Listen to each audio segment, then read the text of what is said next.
Hello, my name is Rick. Welcome to my channel. In today's lesson, it's going to be this kind of loose idea around mostly fourth intervals within a C minor pentatonic scale, doing double steps. So I guess that's kind of specific, but also, yeah, I'll just play it and you can kind of see if it's something you might want to try doing.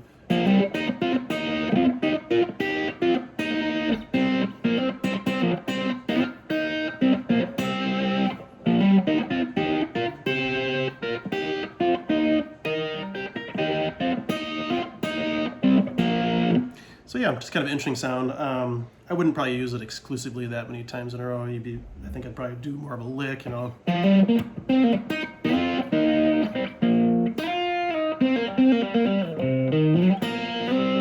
of throw it in, kind of cool. I may have gotten this idea from Robin Ford a long time ago. I don't know. But here's the idea. So let's say you're playing, you know, C minor pentatonic. By the way, I'm just using my fingers. I'm just kind of in that kind of mood today, so. But you're just going to play, let's say the 8th fret here, A and D strings, 4th interval there, and then the same idea on the 10th fret. And then just take the idea to the D and the G strings, 8th fret, 10th fret. So right away you can just start messing around with that.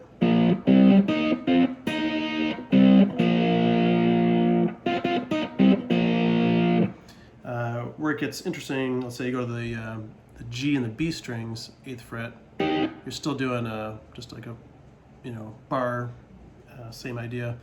But then here, to stay in the C minor pentatonic, you're going to do 10 on the G, 11 on the B.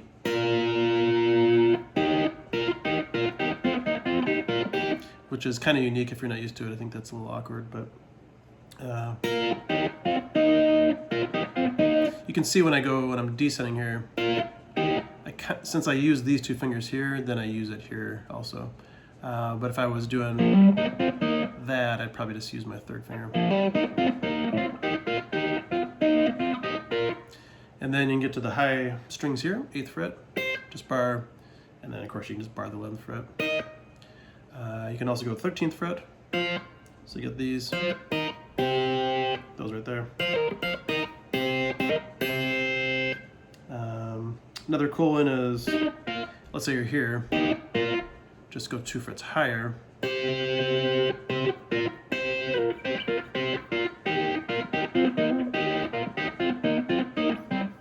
sorry. Didn't know I was going to go down there. It was too late. So that's not all, but that's a bunch of them you can do here. Yeah, let's just do that, and then we'll move on to one other spot here. So if you're in the 5th string root, minor pentatonic,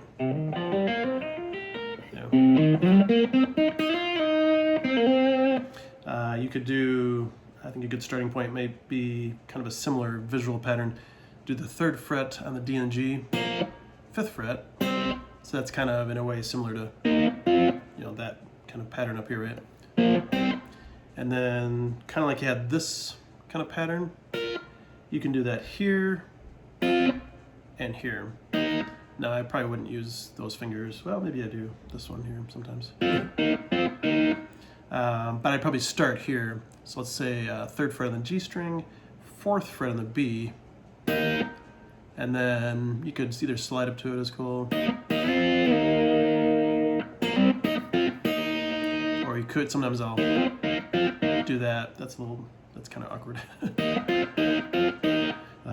You may do this, sometimes I'll just practice things because I can't do them, that's what everybody does, of course, right? But what I mean is I'll look at it and go, I don't know if I'll ever use that, but I'll still practice it sometimes. And then at some point I'll decide if I really think I'm going to use it or not, you know, but.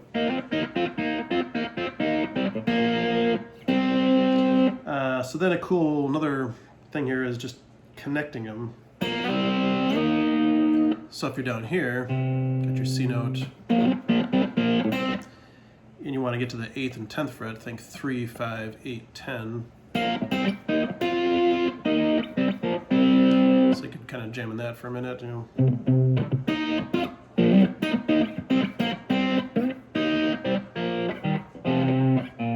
did some more stuff there, but try to keep it a little straight ahead here.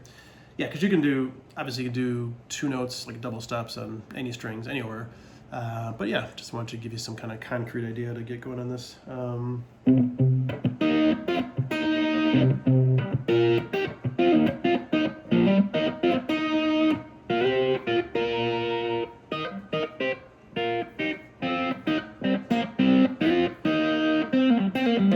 again, I wouldn't do it all. That gets a little kind of monotonous sounding to my ear if I just do all the way through.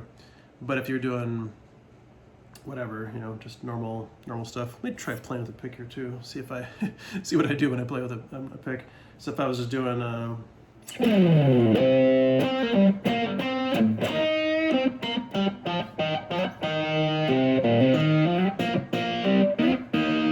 yeah, that's interesting. So what I did is I switched in the middle of my melody. I switched my pick there. Let's see if I can get this so you can kind of see.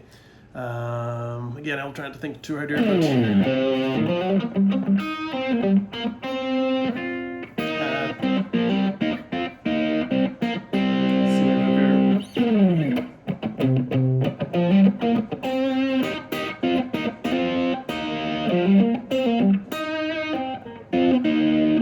you could also do this. I probably don't do this very often, but you could use these 2 fingers. Yeah, I think what I usually do, I'm trying to kind of just, what's the word, brainstorm right now and think what I usually do. I think I usually switch into the mode of using my fingers and stay there for a little while. So if I was just doing whatever, pick, and then here, now back to pick.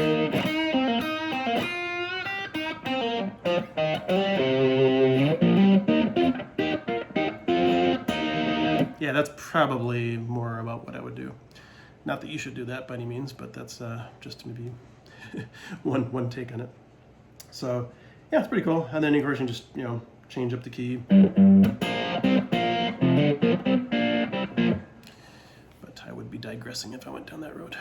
So, by the way, you ever checked out these picks? Red Bear picks. I don't know if that's gonna get blurry or if you can see it very good, but cool picks. One of my students' father gave this to me, so I use it quite often at home.